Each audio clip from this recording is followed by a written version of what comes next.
yang kita wajib percaya pada kitab-kitab suci yang diturunkan oleh Allah. Kitab suci yang asli menurut Al-Quran. Kitab Taurat yang asli, kitab Taurat yang mana? Kitab Taurat yang firman Allah, yang Allah berikan kepada Nabi Musa, dan bukan perkataan Nabi Musa dan bukan perkataan pendeta-pendeta pada zamannya. Kita percaya pada kitab Injil, kitab suci yang diturunkan oleh Allah. Menurut Al-Quran, kitab suci Injil ialah firman-firman Allah yang diberikan oleh Allah kepada Nabi Isa untuk disampaikan kepada umatnya, dan bukan perkataan Nabi Isa dan bukan perkataan pendeta-pendeta pada zamannya. Pun begitu kitab Zabur, kemudian Allah turunkan sebagai nabi penutup. Tidak ada nabi lagi setelah Nabi Muhammad. Maka umat Islam tidak usah bingung. Kalau akidahnya sudah kokoh, siapapun yang ngaku nabi bukan Islam. Siapapun yang ngaku nabi bukan Islam. Karena agama Islam sudah ditutup oleh Allah dengan turunnya Nabi Muhammad. Maka Muhammadun aba ahadim mir rijalikum walakin Rasulullah wa khataman nabiyyin. Datangnya Nabi Muhammad ini, syariat Allah seluruhnya diturunkan oleh Allah yang terkumpul dalam kitab suci Al-Quran 30 juz.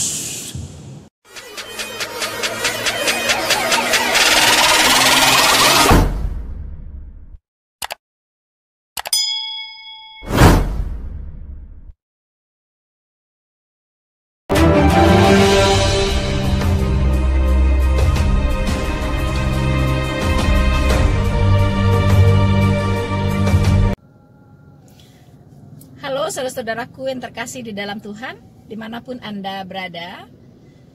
Saya berharap teman-teman semua dalam keadaan baik dan tidak kurang satu apapun.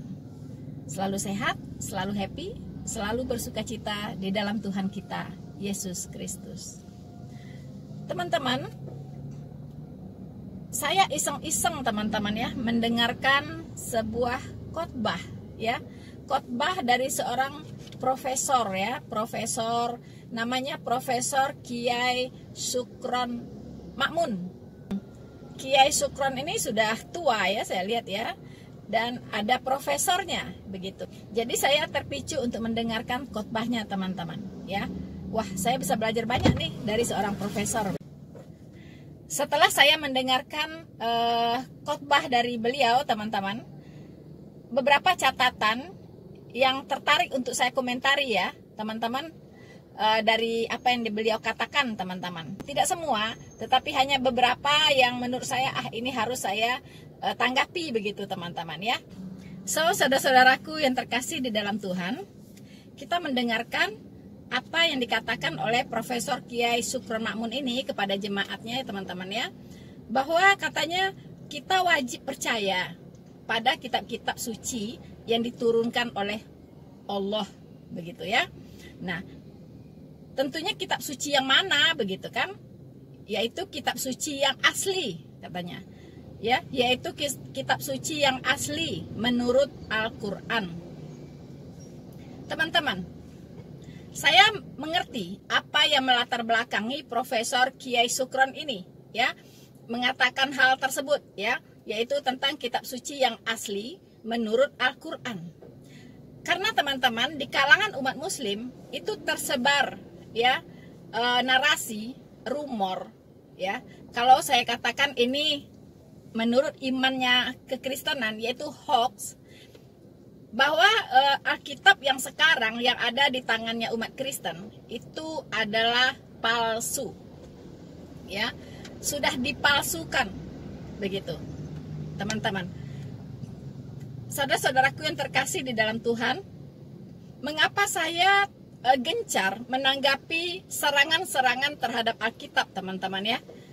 Karena Alkitab itu ya, itu adalah fondasi dasar dari iman kekristenan. Ya, fondasi dasar dari iman kekristenan.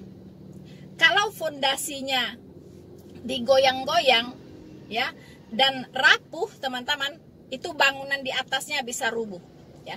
Jadi serangan iblis terhadap kekristenan itu titik beratnya itu adalah kepada Alkitab. Kalau Alkitab ini bisa diruntuhkan kebenarannya, maka apapun yang dikatakan tentang kekristenan selesai, teman-teman. Selesai. Kenapa? Karena fondasi dasar dari iman kekristenan itu adalah Alkitab. Ya, maka dari itulah saya tidak bosan-bosannya ya mengcounter setiap serangan-serangan yang diarahkan ya oleh saudara-saudara Muslim terhadap Alkitab.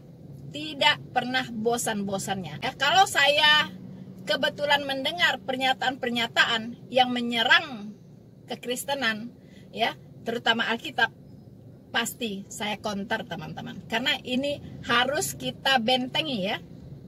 Alkitab ini harus kita bentengi dari serangan-serangan yang ada dari luar. Betul, Tuhan kita Yesus Kristus tidak kekurangan cara untuk melindungi yang namanya Alkitab. Tetapi bukan di situ persoalannya. Ya, itu sih kita tidak ragukan lagi, teman-teman. Tuhan kita sanggup melindungi firman-Nya. Ya. Dia berkata, langit dan bumi pasti berlalu, tetapi perkataanku atau firmanku tidak akan pernah berlalu. Bagaimanapun caranya orang ingin mengubah-ngubah firman Tuhan, ya, ingin menghilangkan firman Tuhan, ingin menambahi, mengurangi firman Tuhan, tidak akan bisa. Tidak akan pernah bisa. Tuhan yang memprotek langsung ya firman-Nya, teman-teman. Tetapi persoalannya, kalau tidak di-counter, ya, kalau tidak di-counter, yang kita khawatirkan adalah yaitu orang-orang yang masih bayi rohani, ya. Orang-orang Kristen yang masih bayi rohani itu akan mudah terpengaruh dan disesatkan. Itu persoalannya, ya. Jadi saya melakukan apologetika ini, teman-teman, mengcounter semua serang-serangan terhadap kekristenan itu karena saya peduli kepada orang-orang percaya, ya, kepada orang-orang percaya yang mungkin saja tercerahkan, ya kan, tercerahkan, kemudian terkuatkan, ya, terkuatkan dan juga terlindungi dari penyesatan dan terhindar dari penyesatan-penyesatan. So, saudara-saudaraku yang terkasih di dalam Tuhan, jadi Kiai tadi mengatakan bahwa umat Islam percaya kepada kitab-kitab suci yang diturunkan oleh Allah. Tapi katanya kitab suci yang asli menurut Al-Quran. Kalau sampai di sini, no problem, ya kan? Nah, hanya pertanyaan saya, siapa yang bisa membuktikan bahwa kitab yang ada di Al-Quran itu adalah asli? Kalau misalnya ada yang berpendapat bahwa Taurat sudah dirubah-rubah, sudah diganti-ganti, ya kan? Itu apa buktinya? Siapa yang mengganti? Kapan dan apa yang diganti, ya? Dulunya sebelum diganti apa, kemudian setelah diganti jadi apa, begitu. Mungkin ada firman Tuhan sebelum diganti bunyinya bla bla bla bla bla bla, tapi setelah diganti jadi bli bli bli bli bli gitu, ya kan? Mungkin sebelum diganti bunyinya blo blo blo blo blo, setelah diganti bunyinya ble ble ble ble ble, ya kan? Terserah, tinggal dibuktikan saja. Ya, dan kapan itu diganti? Oleh siapa? Siapa saksinya?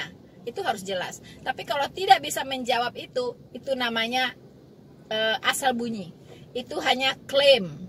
Ya, itu hanya klaim dan menyesatkan, teman-teman.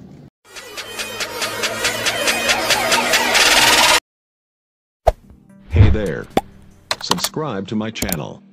And also press this bell icon. So, saudara-saudaraku yang terkasih di dalam Tuhan, Profesor Kiai Sukron Makmun ya memperjelas kitab suci yang asli menurut Al-Quran itu adalah Taurat, ya, kitab Taurat yang firman Allah, yang Allah berikan kepada Nabi Musa, bukan perkataan Nabi Musa, ya, bukan perkataan pendeta-pendeta pada zamannya. Sebelum saya menjawab ini, kita harus memastikan apakah Allah yang berfirman di dalam Al-Quran sama tidak dengan Allah yang berfirman di kitab Taurat. Nah, ini dulu ya, sebelum membahas lebih jauh apa yang difirmankan. Sekarang sumbernya dulu yang kita pastikan. Sama tidak? Di Alkitab yang berfirman itu adalah Allah Jehovah. Ya. Allah Jehovah yang eksis dalam 3 pribadi, yaitu Bapa, Putra, dan Roh Kudus. Nah, jika Allah yang ada di Al-Quran yang berfirman itu tidak mengenal Allah yang Esa, yang eksis dalam 3 pribadi, kita pastikan bahwa yang berfirman di Al-Quran dengan yang berfirman di Alkitab itu tidak sama. Ya, jadi tidak sama, teman-teman. Nah, kemudian Ustadz mengatakan ya bahwa di Al-Quran itu difirmankan oleh Allah, ya, bukan perkataan Musa, ya, bukan perkataan Nabi Musa, bukan perkataan pendeta-pendeta di zamannya. Ya, pastinya di zaman Musa belum ada pendeta ya, teman-teman. Ya, di zaman Musa belum ada pendeta, belum ada sekolah teologi, sekolah tinggi teologi ya, belum ada ya. Jadi belum ada memproduksi pendeta ya saat itu ya. Belum ada sekolah tinggi teologi Kristen, belum ada ya. Saya tahu bahwa umat Muslim ya itu tidak mengerti bahwa Allah itu berfirman kepada para nabi itu, ada yang secara langsung, ada yang diilhami oleh Roh Kudus, ya kan? Jadi ada dengan perantara malaikat, teman-teman, ya. Ada dengan perantara nabi atau orang-orang pilihan dalam bentuk nubuatan, ya kan? Jadi Tuhan di zaman Perjanjian Lama bisa bernubuat melalui seseorang, begitu, ya. Contohnya Tuhan bernubuat tentang akhir zaman melalui Nebukadnezar. Nah, itu ya. Jadi Nebukadnezar dipilih oleh Tuhan untuk menyampaikan nubuatannya melalui mimpi Nebukadnezar. Ada dengan cara langsung, ya, berhadapan atau berdialog interaktif, ya, antara Allah dengan Nabi. Nah, ini yang dialami oleh Musa. Musa tidak menerima kitab Taurat, ya, gedebuk dari langit, tidak, ya. Jadi kitab Taurat itu tidak gedebuk dari langit, teman-teman, ya. Tapi kitab Taurat itu adalah ditulis oleh Musa atas perintah Allah Jehovah. Kita bisa baca, teman-teman, di Keluaran 34 ayat 27 sampai 28. Ya. Berfirmanlah Tuhan kepada Musa. Nah, ini caranya Tuhan, caranya Allah Jehovah berfirman kepada Musa, ya. Berfirmanlah Tuhan kepada Musa, tuliskanlah segala firman ini, sebab berdasarkan firman ini telah kuadakan perjanjian dengan engkau dan dengan Israel. Dan Musa ada di sana bersama-sama dengan Tuhan 40 hari 40 malam lamanya, tidak makan roti dan tidak minum air. Dan ia menuliskan pada loh itu segala perkataan perjanjian, yakni ke-10 firman, teman-teman, ya. Jadi Musa menerima firman dari Allah secara langsung, tanpa perantara, ya, tanpa perantara malaikat, tanpa perantara siapapun, ya, tapi langsung dari mulut Allah. Musa mendengar suara Allah, teman-teman, ya, bahkan dia bersama-sama dengan Allah, ya, waktu dia menerima 10 hukum Taurat. Apa saja 10 hukum Taurat itu? Apakah ini ada di Al-Quran? Silahkan teman-teman muslim cek ya, apakah 10 hukum Taurat yang diturunkan kepada Musa dan dituliskan langsung oleh Musa, ya, apakah ada di kitab Quran? Nah, kalau tidak ada, berarti siapa yang mengubah ya? Kenapa bisa berubah begitu? Atau kenapa bisa hilang? Nah, teman-teman, coba kita lihat apa saja 10 hukum Taurat ini, yaitu ke-10 firman yang disampaikan oleh Allah Jehovah kepada Musa. Saya bacakan Keluaran 20 ya, teman-teman, yaitu ke-10 firman. Lalu Allah mengucapkan segala firman ini, ya, saya mulai dari ayat 1 ya, dan seterusnya. Lalu Allah mengucapkan segala firman ini. Akulah Tuhan Allahmu yang membawa engkau keluar dari tanah Mesir, dari tempat perbudakan. Ya, kita tahu bahwa dengan dipimpin oleh Musa dan disertai oleh Allah, bangsa Israel keluar dari Mesir, ya, dari perbudakan, teman-teman. 10 hukum Taurat, yang pertama adalah jangan ada padamu Allah lain di hadapanku. Wow, ini Allah Alkitab, Allah Jehovah sudah mewanti-wanti ya kepada Musa, jangan ada Allah lain di hadapanku. Artinya tidak ada Allah selain yang berfirman ini, teman-teman. Tidak ada lagi Allah di luar sana, dimanapun, kecuali satu-satunya Allah yang Esa yang berfirman kepada Musa ini, teman-teman. 2, jangan membuat bagimu patung yang menyerupai apapun yang ada di langit di atas, atau yang ada di bumi di bawah, atau yang ada di dalam air di bawah bumi. Dan jangan sujud menyembah kepadanya atau beribadah kepadanya, sebab akulah Tuhan Allahmu, adalah Allah yang cemburu, yang membalaskan kesalahan bapa kepada anak-anaknya, kepada keturunannya yang ketiga dan keempat dari orang-orang yang membenci aku. Teman-teman, ya, jangan membuat bagimu patung, ya. Bahkan bukan patung saja, ya. Kita lihat di ayat lain dikatakan jangan membuat bagimu patung, kemudian tugu berhala, batu berukir, ya kan? Itu dilarang semuanya, ya. Dilarang oleh Tuhan untuk dibuat dan menyembah kepadanya.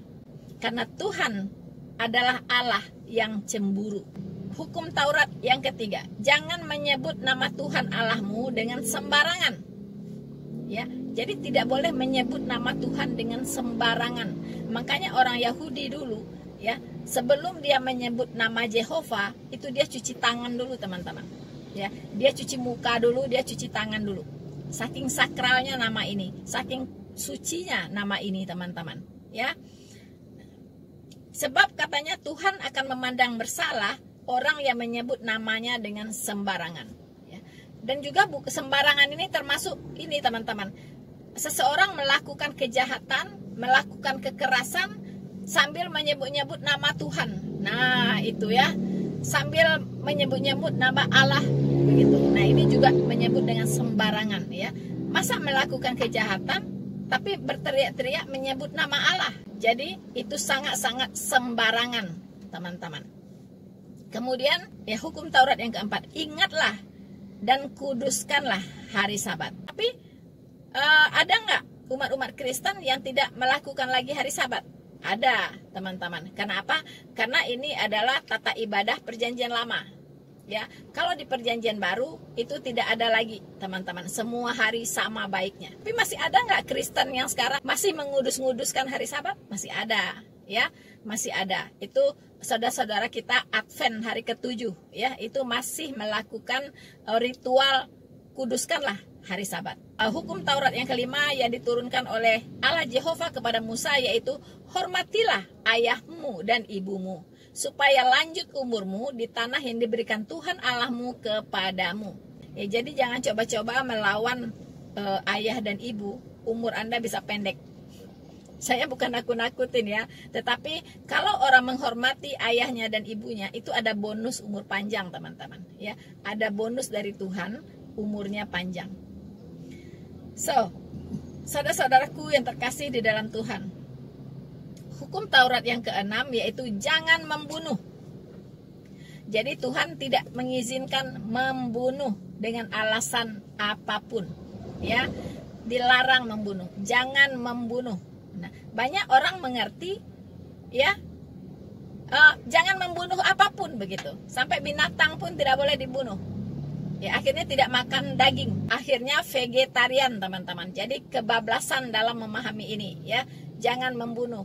Itu maksudnya membunuh sesama manusia, ya kan? Membunuh sesama manusia. Kalau ayam ya mau dimakan ya dibunuh dulu dong. Sapi mau dimakan dibunuh dulu, ya kan?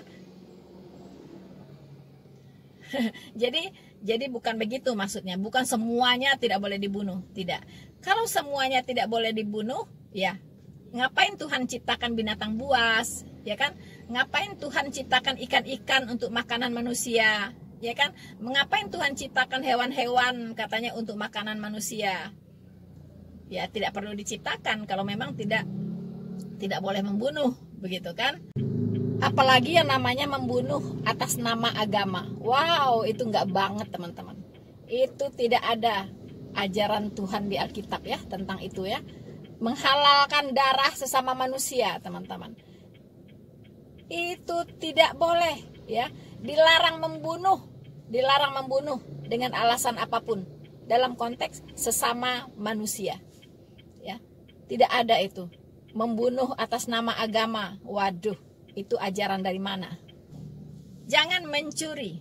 Jelas ya. Jadi mencuri dalam bentuk apapun itu tidak boleh ya. Ada lagi orang mengatakan kalau Ustadz Abdul Somad bilang mencuri listrik boleh.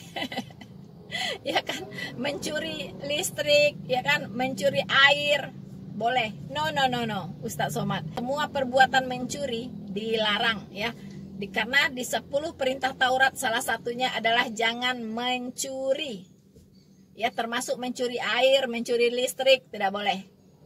Ya, termasuk menjarah toko kelontong tidak boleh teman-teman ya, dilarang. So, ke-9, jangan mengucapkan saksi dusta tentang sesamamu. Jangan mengucapkan saksi dusta tentang sesamamu ya. Tapi ada juga yang melegalkan saksi dusta katanya dengan tujuan melindungi saudaranya atau gimana, saya kurang paham ya ayatnya itu teman-teman ya. Pernah dibahas juga saya dengar boleh bersaksi dusta demi kebaikan saudaranya gitu kan. Nah, ini ya tidak boleh. Kemudian 10. Nah, ini lihat ya. Hukum Taurat yang ke-10, jangan mengingini rumah sesamamu. Jadi jangan merampok rumah orang gitu kan. Orangnya diusir, kamu tinggal di sana begitu. Itu tidak boleh. Jangan mengingini rumah sesamamu. Bukan itu saja, jangan mengingini istrinya. Nah, ini ya. Kalau teman punya istri cantik, ya jangan pula pengen gitu kan. Ya, istrimu kasih gue dong. Nggak bisa begitu. Ya, jadi tadi mengingini rumah sesamamu, kemudian mengingini istrinya pula. Begitu. Kebetulan istrinya cantik. Pengen aja gitu kan. Udah tahu istri kawan diembat juga gitu, ya kan? Udah tahu istrinya ponakan diembat juga gitu. Jangan-jangan istri anak diembat juga, ya. Nah, teman-teman, tidak boleh, ya. Jangan mengingini istrinya, atau hambanya laki-laki, atau hambanya perempuan, atau lembunya, atau keledainya, atau apapun yang dipunyai oleh sesamamu. Jadi, apapun yang dipunyai oleh sesama kita tidak boleh kita ingini, tidak boleh kita ambil ya, tidak boleh kita ambil, mulai dari rumahnya, istrinya, budaknya laki-laki, budaknya perempuan, ya kan, kemudian lembunya, keledainya, atau apapun yang dipunyai oleh sesamamu. Nah, teman-teman, seluruh hukum Taurat yang 10 ini ya, 10 hukum Taurat yang 10 hukum Taurat ini ya, cukup dikerucutkan menjadi 2 hukum saja, yaitu kasihilah Tuhan Allahmu dengan segenap hatimu, dengan segenap pikiranmu, dengan segenap jiwamu, dengan segenap akal budimu. Dan kasihilah sesamamu manusia seperti dirimu sendiri. Inilah ya inti dari hukum Taurat. Teman-teman, apakah 10 hukum Taurat ini ada di dalam Al-Quran? Tentunya profesor ini yang tahu ya, dan juga teman-teman muslim yang lebih tahu ya, terutama yang ke-10 nih. Ya kan? Nah, teman-teman, silahkan dicek apakah semua diadopsi di dalam hukum Islam. Hanya teman-teman yang tahu ya. Tidak boleh pilih-pilih, hanya nomor ini saja, hanya nomor 5, 6, 8 saja. Yang lain boleh gitu, boleh dilanggar, tidak bisa ya. Jadi kalau memang mengadopsi hukum Taurat, mengadopsi kitab Taurat, harus seluruhnya secara utuh. Tidak boleh ada yang dirubah. Semua yang diajarkan oleh Allah di dalam kitab Taurat, jika memang kitab Taurat itu ada di dalam Al-Quran, itu harus diadopsi secara utuh ajarannya. Ya kan? Tidak boleh berubah. Seperti di Alkitab yang dikorbankan, yang seperti di Alkitab Tuhan menetapkan Ishak ya, yang dipakai untuk menguji imannya Abraham, itu harus Ishak juga gitu di Al-Quran. Kalau memang ingin dikatakan bahwa Taurat itu ada di dalam Al-Quran yang aslinya. Teman-teman, Ustadz Kiai Sukron ya, Profesor Kiai Sukron mengatakan bahwa kita percaya kepada Injil, kitab suci yang diturunkan oleh Allah menurut Al-Quran ya. Jadi lagi-lagi karena diyakini di kalangan muslim bahwa Injil yang dipegang oleh orang Kristen sudah dipalsukan ya. Jadi Injil yang ada di Al-Quran itulah yang asli ya. Jadi katanya kitab suci Injil ialah firman Allah yang diberikan oleh Allah kepada Nabi Isa untuk disampaikan kepada umatnya. Jadi bukan perkataan Nabi Isa, bukan perkataan pendeta-pendeta di zamannya. Jadi teman-teman, ya yang melatar belakangi narasi dari Ustadz ini adalah karena di dalam dunia ya, di kalangan Islam itu beredar rumor bahwa Injil yang dipegang oleh umat Kristen sekarang itu adalah sudah dipalsukan ya. Jadi Injil yang ada di Al-Quran itulah yang asli. Tapi sebenarnya di Al-Quran itu tidak ada Injil ya, tidak ada Injil. Apa arti Injil? Injil artinya kabar baik, dan di Al-Quran itu tidak ada kabar baik. Isa tidak membawa kabar baik ya. Apa itu kabar baik? Apa itu Injil? Injil adalah datangnya juru selamat yang adalah Allah sendiri ya, pribadi Allah kedua yaitu Putra, datang ke dunia ini menjadi manusia untuk apa? Untuk menyelesaikan dosa-dosa umat manusia ya, untuk menyelesaikan penghukuman atas dosa-dosa yang dilakukan oleh umat manusia, tentunya yang percaya kepadanya ya. Dia sudah membereskan dosa tersebut di kayu salib. Siapa yang percaya kepadanya akan diselamatkan, siapa yang tidak percaya akan dihukum. Itulah Injil, itulah kabar baik. Dan itu tidak ada di Al-Quran. Artinya tidak ada Injil di Al-Quran, dan Isa tidak membawa Injil. Saudara-saudaraku yang terkasih di dalam Tuhan, rupanya menurut Al-Quran, Nabi yang terakhir adalah Muhammad. Dan setelah Al-Quran tidak ada lagi pewahyuan, tidak ada lagi nabi. Karena tidak ada nabi lagi, maka tidak ada lagi pewahyuan. Itu apa yang dikatakan oleh Kiai Haji Sukron Makmun ya. Tetapi maaf ya, sebelum ada Islam, sebelum ada Muhammad, sebelum ada Al-Quran, Alkitab sudah mengunci pewahyuan terlebih dahulu ya. Wahyu terakhir itu diterima oleh Rasul Yohanes di Pulau Patmos ya, yaitu tentang akhir zaman. Wahyu terakhir ini itu sudah ditutup di kitab Wahyu 22 ayat 18 sampai 19, di mana Alkitab ini tidak boleh lagi ditambahi, tidak boleh lagi dikurangi. Bahkan Alkitab dikunci dengan kata amin. Ya, tidak ada lagi. Setelah Rasul Yohanes, tidak ada lagi rasul. Ya, tidak ada lagi rasul, tidak ada lagi nabi. Nabi terakhir, teman-teman, tidak ada lagi pewahyuan. Ya, pewahyuan sudah selesai sampai kepada kitab Wahyu. Tidak ada lagi. Wahyu itu artinya penyingkapan.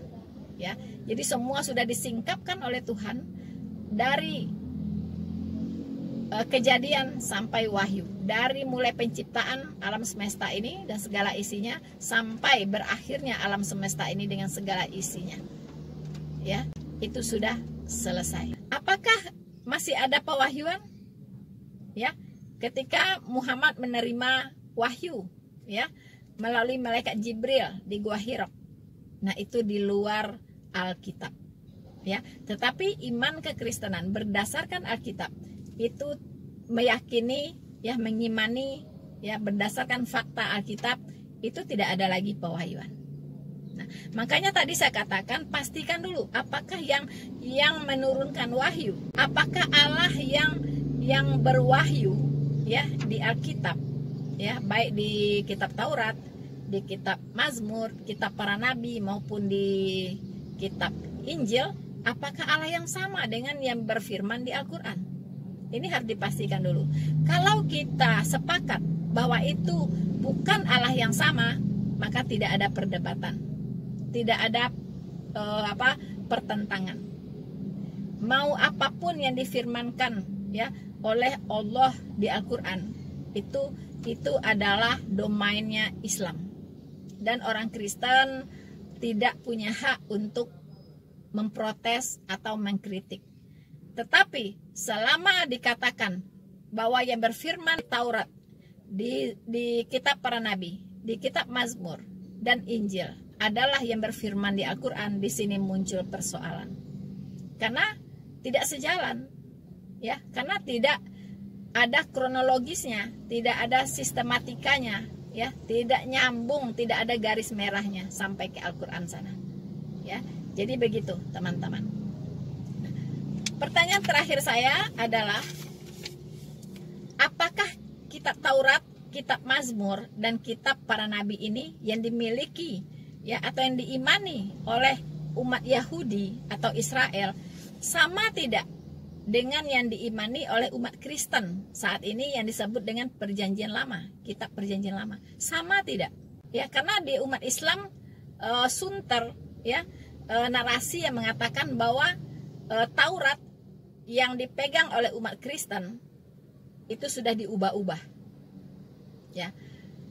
Tapi mereka tidak berani mengatakan bahwa Taurat yang dipegang oleh umat Yahudi sudah dirubah-rubah.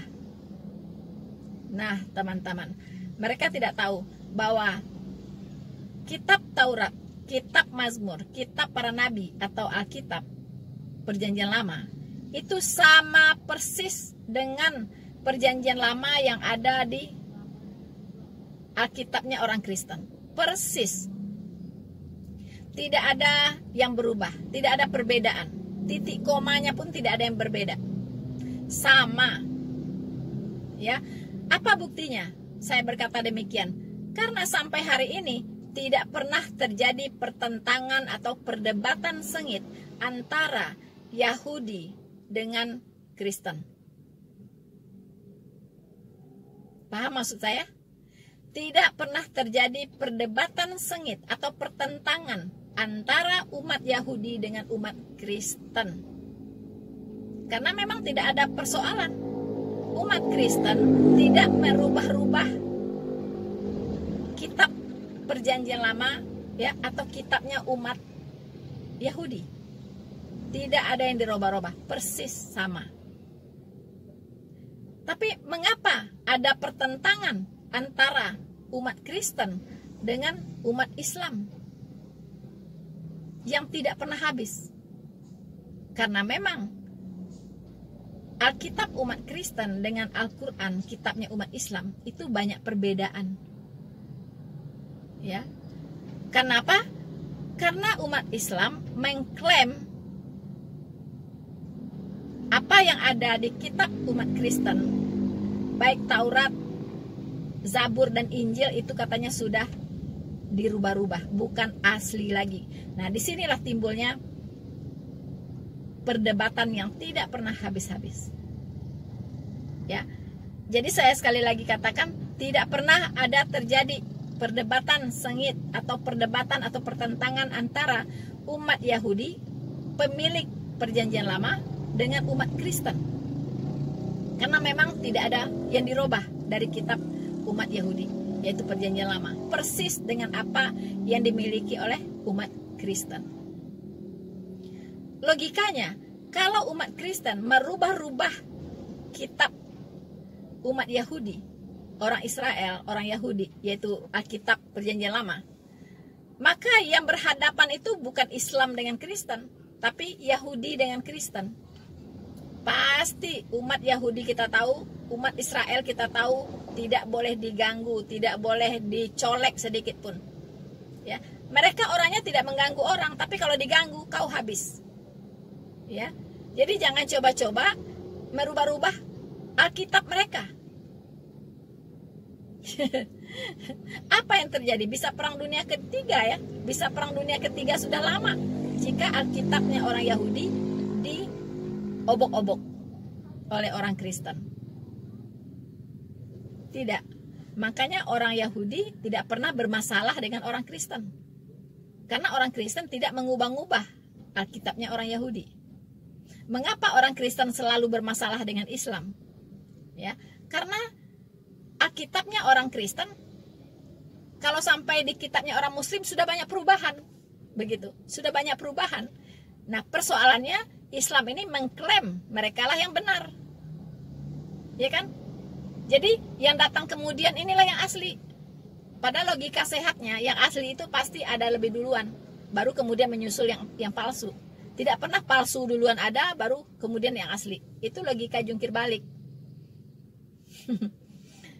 So, teman-teman, saya kira itu dulu yang bisa jadi perenungan kita ya sore hari ini. Semoga apa yang saya sampaikan bisa memberkati teman-teman semua dan membuat kita semakin yakin kita sudah berada di jalan yang benar, dan kita sudah memiliki firman Tuhan yang benar, dan kita memiliki Tuhan yang benar.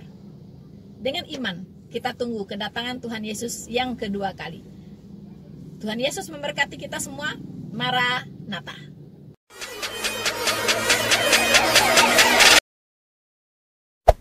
Hey there. Subscribe to my channel. And also press this bell icon.